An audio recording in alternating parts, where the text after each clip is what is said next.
Hey guys, what is happening? And welcome back to another episode of Metalhead Reviews Anime Songs. As the title of this video series suggests, I am a metalhead and I will be reviewing anime openings, endings, score tracks, and insert songs and review them from a musical perspective and rate them according to my overall enjoyment. The rating system is as follows. Horns up. I would actually seek out this song and have it on my daily music playlist. Also, I would never skip it when watching the actual show due to its breathtaking visuals. A thumbs up means that I would not mind if someone played the song, though I would not actively seek it out. Might only look it up from time to time if I really like the visuals. Wouldn't skip it per se while watching a show, but wouldn't pay too much attention to it either. A thumbs down means that I would do everything in my power to avoid listening to a song, even if it had great accompanied visuals. I will most likely skip, mute it, or take a bathroom break when watching a show while it's going on, and the only possible way I might enjoy said song in the slightest is if it makes for a great meme. So, with that out of the way, on with the show. Due to the graphic nature of this program, listener discretion is advised.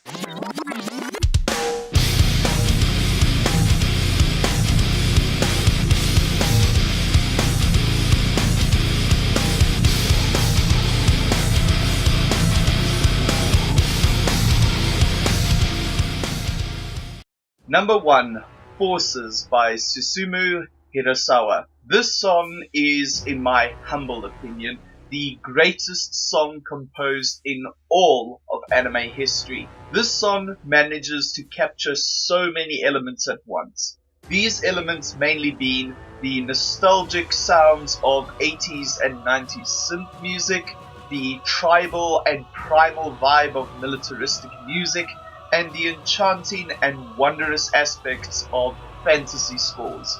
The song starts with this killer and bombastic melody that makes you feel as though you are either marching or riding into battle and emerging triumphant at the end of it all, and then pretty much continues with it as the main element throughout the rest of the song, with the chorus being the only real alteration to the melody. The synth samples are very much inspired by the genre of New Age and remind me a lot of Vangelis' work on his El Greco album and the score he composed for Ridley Scott's film 1492 Conquest of Paradise. Hirasawa's vocals are rather hard to describe. He somehow manages to capture the traditional vocal style common in most traditional Japanese music styles, and a style more fitting to modern and more contemporary styles of music. The man really is in a league of his own, and his singing range is reflected extremely well in the chorus by swapping and transitioning smoothly between the higher pitched vocals to a much deeper version of his normal singing voice. While the overall structure of the song is rather simplistic in nature, it still manages to retain a sense of progression through very subtle changes in notes that Hirasawa plays throughout the song, bringing a slight bit of chaos to an otherwise very harmonious and wholesome track. The song is extremely well balanced in its production, and I don't know what Hirasawa uses for his bass beats, but somehow it manages to be both soft and roomy, yet very deep at the same time. I don't know how he does it, but it's anyone's guess. This song gets a rating of a horns up. Number 2, Brave Shine by Ama from Fate Stay Night Unlimited Blade Works. This has to be one of my favorite songs out of all the modern anime openings out there, and the song, it begins with this very uplifting riff that still manages to carry a subtle element of somberness, which really hammers the hopeful message of the song home, and it literally gives me the chills whenever I listen to it. Then Ama comes in with a very soft and gentle vocal style during the first verse, which she continues to use during the song's subsequent verses as well. Then when the chorus hits, she adds a bit more power to her voice. Granted, Aimer doesn't have much of a range, but Aimer's vocals are usually all about adding minute changes that are actually capable of changing the entire mood of a song in an instant. I love how the song makes use of very soft acoustic parts to break up the verse build-ups to each chorus.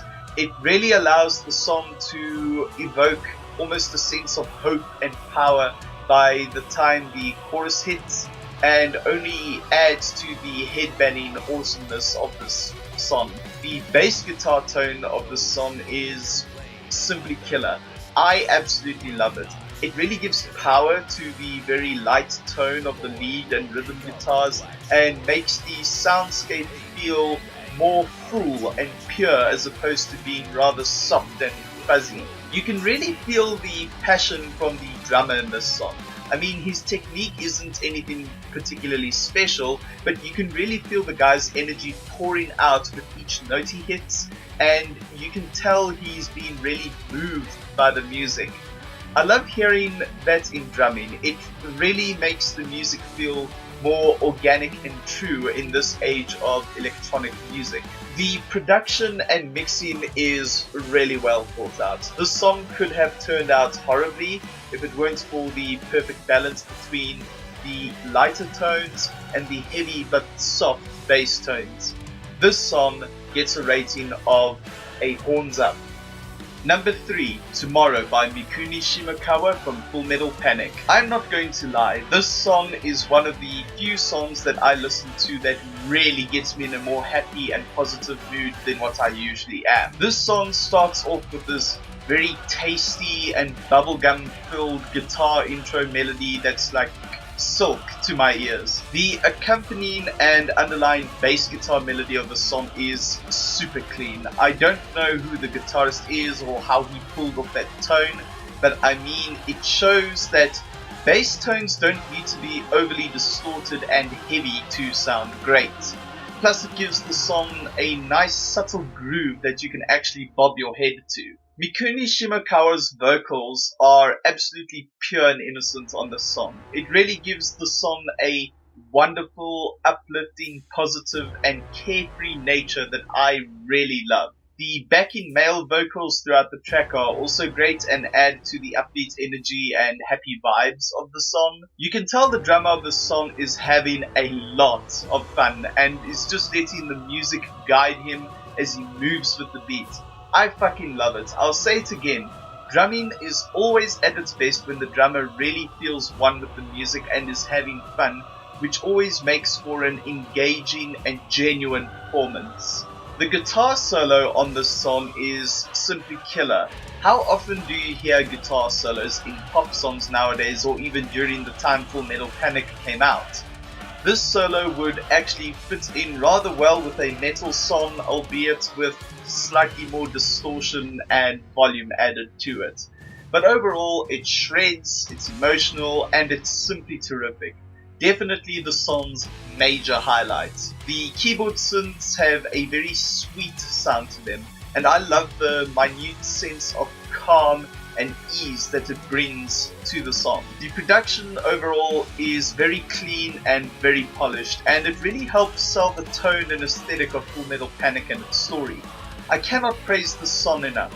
If more pop songs were written like this, I'd be willing to give most big names in the modern music industry another shot.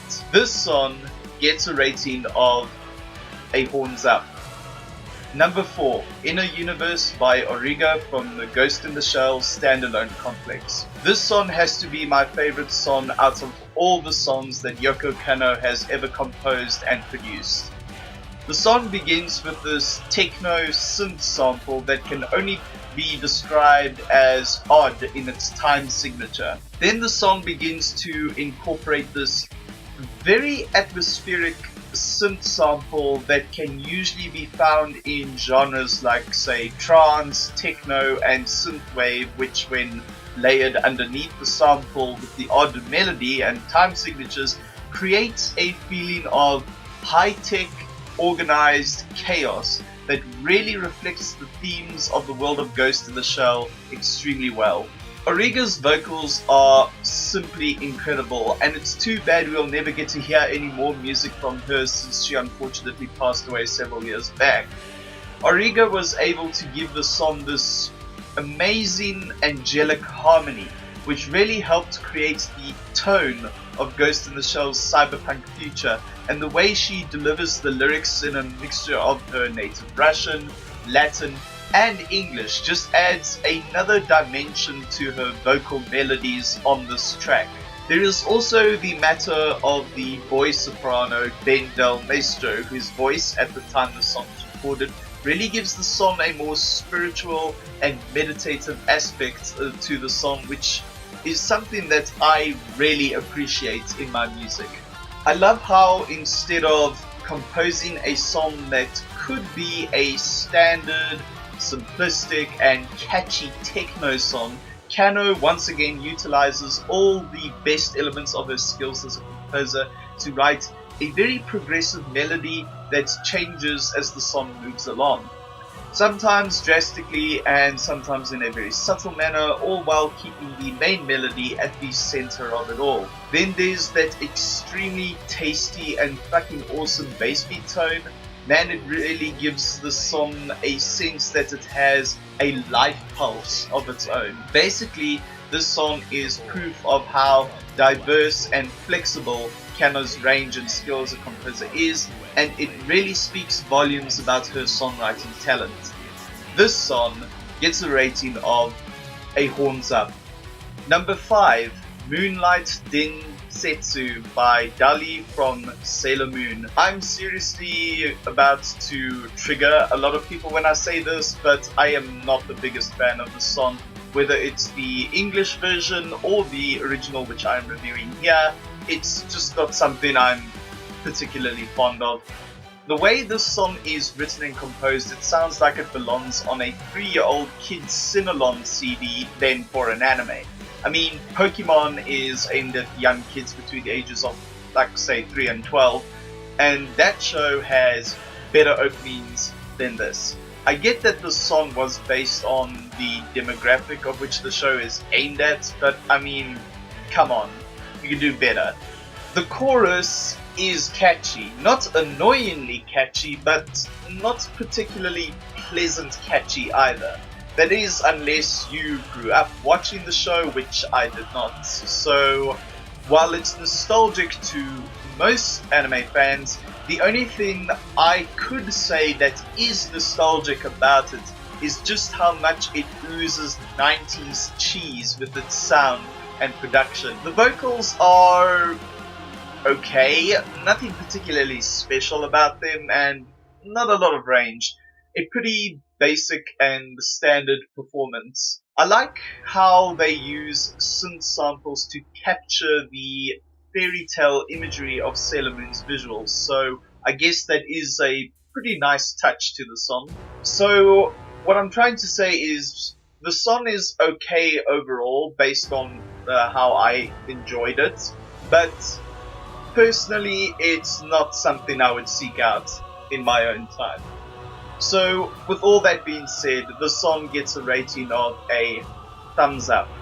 Number 6, Cloud Age Symphony by Shuntaro Okino from Last Exile. I really dig the intro for this song with its bagpipes and samples accompanied by a very tribal sounding beat. Then it transitions into this very, I'd like to describe it as a farty sounding techno synth sample with a relatively chilled out beat. The vocals are pretty relaxing and have a very spaced out and ethereal vibe to them, which really adds to the atmosphere which is being depicted in the visuals. As the song progresses, we start hearing more orchestral and trance style synths with each progressing verse and chorus, but overall there's no change to the actual song structure or melody. I really don't like this one part of the song where the vocals have this weird effect that makes it sound like he is singing loudly into a tin can, and it causes this awful reverb that just irritates the crap out of my eardrums. While I like the way the TV edit of the song ends, the full version's ending is kind of meh, but it didn't really affect my overall enjoyment of the song too much. What really adds to the song's atmospheric elements is its borderline lo-fi production and mixing. This gives the song a rather hypnotic and tranquil element that just washes over you and takes you to another place entirely. This song gets a rating of a thumbs up. Number 7, Motoke Sailor Fuku by Aya Hirano, Himiri Kato, Kaori Fukuhara, and Aya Endo from Lucky Star. I know a lot of people are probably going to hate me for saying this, but I seriously don't like this song at all. Sure, maybe it can give you a feeling of goofiness or cuteness when contextualized with the opening's visuals, or the show as a whole, or even in a meme, but as a song for general listening pleasure, it is extremely annoying. The song is basically just the voice actresses for the show's characters singing, and I don't know if those are their natural singing voices or whether they just put it on a higher pitch to match with the characters that they are playing as, but I just cannot stand overly high-pitched voices in my J-pop unless it's used sparingly or to good effect. The instrumentation of the song is alright, but I would say it's not mixed particularly well. I mean, you can hardly make it out over the sinners, and it just sounds like this chaotic mishmash of stuff. One thing I really don't like about this song, even more so than its chorus, is the parts where the actresses are all talking to one another to make it sound like the characters are getting all hyped up for something, and it just makes it just makes the song feel like it's part of, I don't know, a Broadway or Disney musical number, and it's just very distracting, and I don't know what else to say about it. It's just it's extremely annoying and really takes you out of the song. Even if you're not particularly enjoying it, you still are, you know, engaged in it, and it just takes you out of it. It's very jarring. So I can understand maybe why people will like this song, but for me personally, not my cup of tea. This song gets a rating of a thumbs down. Thank you all for watching. I do hope you enjoyed the video. If you like what it is that I do here, then be sure to hit subscribe, hit that bell icon to be notified as to when I upload, drop a like and a comment, and share this video with your friends. You can also help by donating to my monthly Patreon, which you will find linked to the description box down below and at the end of the video. Finally, be sure to follow me on social media for updates concerning the channel, news, memes, and other awesome content. That's all from me. Take care of yourselves, and as always, have a kick-ass day. Cheers.